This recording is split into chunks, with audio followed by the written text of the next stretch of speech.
Hey, hey, look this way. Doc Scott's old-time medicine show, pitching herbs, roots, barks, and berries. And I'm here to tell you that the stuff's made out of herbs, roots, barks, and berries, and gathered from many parts of the globe, blended into one mild yet effective tonic laxative. It's good for the entire family, the old folks, kids and all. Now, if you've got the itch so bad it takes two to help you scratch, and if you can't hear thunder 'cause your ears are full of wax, then what you need is a bottle of cure-all. Again, it's made out of herbs, roots, barks, and berries, gathered from many parts of the globe, and it's sold on a money-back guarantee. Sir, how much? How much? How much? $1, and it's sold on a money-back guarantee. I'll take a bottle, because I need a good... what was that about the scratch? If you've got the itch so bad, takes two to help you scratch. There you are, sir. Thank you. Now, that's a... I know you're from Georgia. Is a Canadian dollar all right? Canadian dollar's fine. And I get a bottle of... There you go, dear brother. Herb-O-Lac. Herb-O-Lac laxative compound. Sold on a money-back guarantee. And it's from Toccoa, Georgia? Toccoa, Georgia. Toccoa, another bottle sold and another soul made happy. Tommy Scott. All right. Come on, sit down, Tommy. The only medicine show in the world. The only medicine show on the road today. 45 years we've been touring back and forth across the United States and Canada. This is incidentally, Bob, it's my 25th year of coming up here to good old Canada. Oh boy. That's something. Now, you've been in the business for a long time. You don't really serve, because you don't really sell Herb-O-Lac anymore, do you? No, we don't. The stuff was first put together around 1890, somewhere along there, by old Doc Chamberlain. He's the first. And I joined a medicine show in Toccoa, Georgia, and I toured with him, and he gave me the formula to the medicine, and we actually sold it up to the 50s, in the early 50s. But now we sell a coupon, see?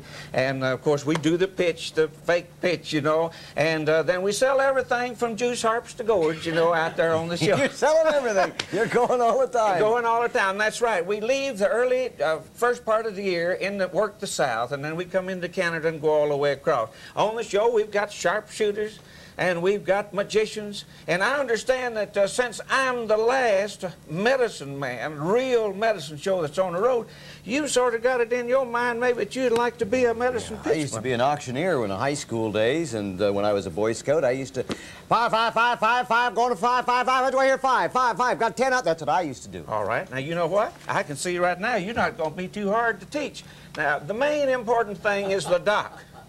You see, the doc himself. Now, that's not that's D-O-C, not D-R, you know. Anyway, now, the main thing is the doc himself. You've got to have the power to stand up before that audience and make a believer out of them. That's the whole thing. You start off with the hat. See, that's quite unusual, the hat there, you see. That looks like you're passing the plate. All right, Bob, take the hat now. If we're going to teach you to be a medicine show pitchman. No.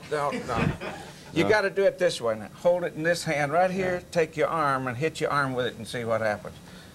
There you go. Ah! I feel like one of Doc Stetter's minstrel men. Now you're beginning to be a medicine show. You see, there was three types of medicine shows. There was the big tent shows, and of course they came in free. And the way they paid the bill was by selling the hokum. You see, free show and then sell. Wait a minute, hokum. I believed everything you said about what this stuff, and I actually paid $1 for this. This is not hokum. It's hokum. It's hokum. Now, the reason I said hokum, I'm making a medicine show pitchman out of you, so I got to be honest with you. Okay. Now, what's the first thing? Three types of medicine shows. That's the big one. Then it comes down to the platform medicine shows, and that's the ones where they had about 6 people show, and they do blackface comedy, the ventriloquial act, and then always a magician involved, you know. And of course, the medicine show actually was a starting place for many big stars. Now, this is the single man medicine. Now, this is the single man. What is this thing called? That's called the jam pitch box. The jam pitch box. This one is, well, in fact, this one here is about 60 years old. Old Ben Thomas, an old pitchman, gave me this. Now, the reason that they called it the jam pitch box, you see, was this. You could set set this thing up, if there was a court trial going on in some town and a lot of people, Doc had to create attention. This is why that we dress like we do. The old Doc used to like murder trials best because they got more people. They got the people. So they'd come into town and stay for... Now, the jam man, let's get back to the jam man. He's only there for one day. Yep. He'd go over on one side when they'd break for lunch and go out to eat. The crowd would come out of the courthouse, and he could set this up real quick, and he'd have 24 bottles of the hokum right in here. And you could see that it was a medicine show, and he'd make the pitch like I did, and he'd sell out. Now then, the trick to it, he might not have a license for that town, you see. And somebody might accidentally call the police. And by the time the police got down there, that gave him time to fold the box up, put the medicine away they had. He took the store right with him, you see. And that's why that's called. Now, you pull out a little singing in your act, though. I mean, you've been singing for years. Now, I got to tell you this now. Since you're going to be a medicine man, I want to ask you a question. Do you pick the guitar? No, I pick corn. You pick corn. All right. Now, if you don't pick the guitar, do you sing? In the shower only, and when the house is empty. All right. Now, all right. Now, you see, you had to create attention, and you had to entertain the people so that you could sell the medicine. I know. I'd bring June Wilkinson along with me. That's not a bad idea. Well, now, in other words, I just wrote this little song for the show. Let's see if we can figure out how that's it. Well, the medicine show's back in town. Now the medicine show's back in town. Well, every girl that can tries to make it with the band. Cause the medicine show, yes, I said the real last old-time medicine show's back in town. Medicine show's back in town. Yeah, the medicine show's back in town. Now every girl that can tries to make it with the band. Medicine show's back in town. Old Doc makes up the medicine. Sister helps him now and then. But Mama keeps an eye on what's going on. Just watch that old money rolling. Now the medicine show's back in town. Yes, the medicine show's back in town.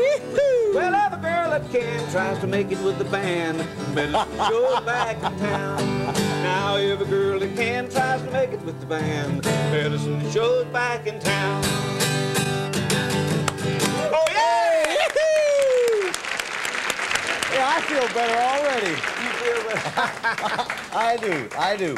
Well, one thing I wanted to ask you is you're from No, you're from Eastanollee, Georgia. Yeah. Now that's the suburbs of Toccoa. Yeah. Population's only 35 of Eastanollee. Got to tell you one thing though. I read an article about him. He lives in Georgia in a Chinese pagoda.